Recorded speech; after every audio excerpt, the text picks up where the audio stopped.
Equality എല്ലാവരും കുറെ അധികം കേട്ടിട്ടുള്ള ഒരു വേർഡാണല്ലോ ഈക്വാലിറ്റി. ലൈഫിന്റെ എല്ലാ തലത്തിലും ഈക്വാലിറ്റിക്ക് വേണ്ടിയിട്ടുള്ള പല സ്ട്രഗിൾസും നടന്നിട്ടുണ്ട്, നടന്നുകൊണ്ടിരിക്കുന്നുണ്ട്. എന്താണ് ഈക്വാലിറ്റി ഇൻ റിലേഷൻഷിപ്പ്?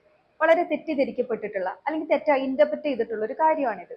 തുല്യത എന്ന് പറയുമ്പോൾ പലരും ആലോചിക്കുന്ന ഒരു കാര്യമാണ്, ഒരു 50-50 റൂളാണ് മാരേജ് എന്നുള്ളത്. പകുതി ഞാൻ ചെയ്യണം, ബാക്കി പകുതി പാർട്ട്ണർ ചെയ്യണം. പക്ഷെ അങ്ങനെയല്ല ഈക്വാലിറ്റി കൊണ്ട് ഉദ്ദേശിക്കുന്നത്. അതെപ്പോഴും പോസിബിൾ ആയിട്ടുള്ള ഒരു കാര്യമല്ല. ഈക്വാലിറ്റിന്റെ ബേസ് എന്ന് പറയുന്നത് റെസ്പെക്റ്റും ബാലൻസും ഫെയർനെസ്സും ആണ്. രണ്ടു കൂട്ടർക്കും അവരുടെ ആഗ്രഹങ്ങള്, ആവശ്യങ്ങള്, കോൺട്രിബ്യൂഷൻസ് ഒക്കെ ഈക്വലി വാല്യൂ ചെയ്യപ്പെടണം. എന്നാൽ മാത്രമേ ഈ സപ്പോർട്ടും ബാലൻസും ഒക്കെ രണ്ടുപേർക്കും ഫീൽ ചെയ്യുള്ളൂ. ഒരു എക്സാമ്പിൾ പറയുവാണെങ്കിൽ, വീട്ടിലേക്കുള്ള സാധനങ്ങളൊക്കെ വാങ്ങുന്നത് ഒരു പാർട്ട്ണർ ആയിരിക്കാം, എന്നാൽ വീട് ക്ലീൻ ആയി സൂക്ഷിക്കുന്നത് മറ്റേ പാർട്ട്ണർ ആയിരിക്കാം. ഇപ്പോൾ ഒരാൾ ചിന്തിക്കുകയാണ്, കഷ്ടപ്പെട്ട് സാധനങ്ങളൊക്കെ വാങ്ങുന്നത് ഞാനാണ്, അല്ലെങ്കിൽ വീട് ക്ലീൻ ആക്കാന്നുള്ള വലിയ റെസ്പോൺസിബിലിറ്റി ചെയ്യുന്നത് ഞാനാണ്. അങ്ങനെ ചിന്തിച്ചു തുടങ്ങിയാൽ അവിടെ പ്രശ്നങ്ങളായി.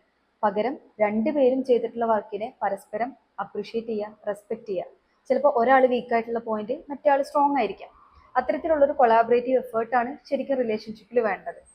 പിന്നെ ഫിനാൻഷ്യലി എന്ന പോലെ എല്ലാ കാര്യങ്ങളിലും രണ്ട് പാർട്ട്നേഴ്സും മാക്സിമം ഇൻഡിപെൻഡന്റ് ആയിരിക്കാൻ ശ്രദ്ധിക്കുക. വീട്ടുജോലികൾ തുടങ്ങി എല്ലാ ജോലികളും രണ്ടുപേരും അറിഞ്ഞിരിക്കുക. ഒരാൾക്ക് പറ്റാത്തൊരു സിറ്റുവേഷൻ വന്നാലും അതും കൂടി ഏറ്റെടുത്ത് ചെയ്യാൻ മറ്റേ പാർട്ട്ണർ റെഡി ആയിരിക്കണം. എന്നാൽ മാത്രമേ ഈക്വാലിറ്റി ഇൻ റിലേഷൻഷിപ്പ് നമുക്ക് പ്രവൃത്തിയിൽ വരുത്താനായിട്ട് പറ്റുള്ളൂ.